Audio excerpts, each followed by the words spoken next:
Yeah, I think in Local 3, especially being in Pittsburgh, like it's always been like the Steel City, and we're building all these buildings, and essentially all the bones of buildings are steel. Sometimes like you drive down the street and you're like, oh wow, like I've worked on this building, like I know what it looked like before the walls went up, and buildings and construction are never gonna stop. The world keeps expanding and growing, data centers, apartment buildings, like population and technology just grow continuously. The trades, like you can learn anything really. You work while learning, and you know what's better than earning money while also learning about things that interest you and benefit your community.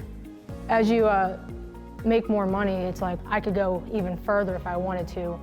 And like at Local 3, you get CCAC credits.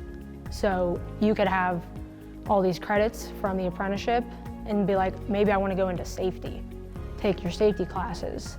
Then you become a safety person or a superintendent, which again, there's more money in being a superintendent too.